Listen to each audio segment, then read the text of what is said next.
We have new developments into the investigation into the massacre in Henryetta earlier this week.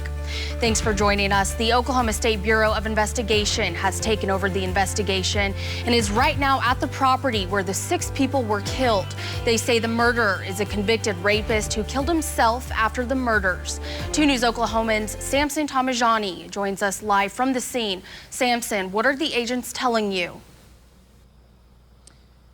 Yeah, Shay, since we got on scene this afternoon, we've witnessed several OSBI investigators throughout the front yard and at the house of Jesse McFadden. Only one agent left the scene earlier tonight, but they have since come back. As you can see behind me, we now have the front yard lit with the light from the OSBI Mobile Analysis Center bus as work for them continues into the night. Now, during the daytime, we saw several family members of the victims and 2 people we didn't recognize talking with OSBI members as they collected items from a silver Toyota Yaris.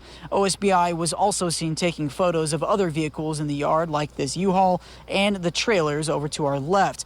Investigators have also been entering and exiting the home. And just to put this all into context, 2 News anchor Aaron Christie reported the last couple days that this house where Jesse McFadden lived was seemingly completely left alone by Okmulgee County Sheriff deputies with literal loads of potential evidence still inside. That includes numerous cell phones, sex paraphernalia, chains, handcuffs, drug paraphernalia, computers, all of which McFadden kept inside the house.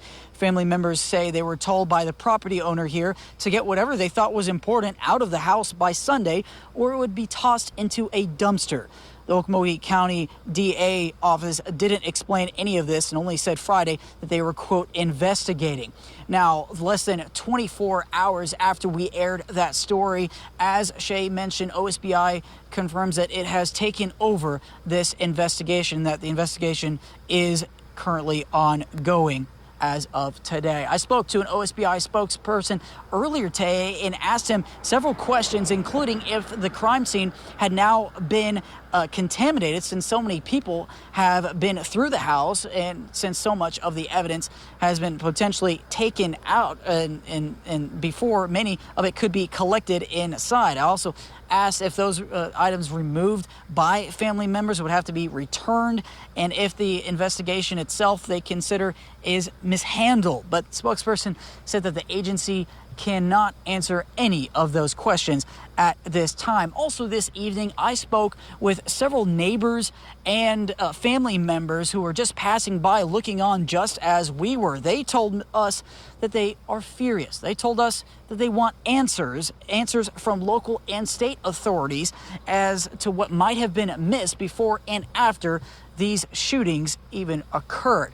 We'll, of course, be keeping you posted and with all the updates that we hear on air, online, and on our 2 News app. For now, live in Okmulgee County tonight, Samson Tamijani, 2 News, Oklahoma. Thank you, Samson.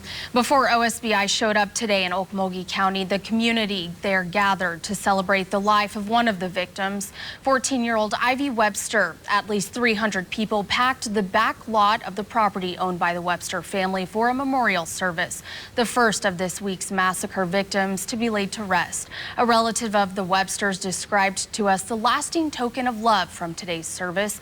It was a giant flower arrangement forming a heart made by friends of Ivy's. The relative told us the family plans to lay it around the family swing that Ivy used to play on, a reminder of her blossoming smile that touched all who knew her.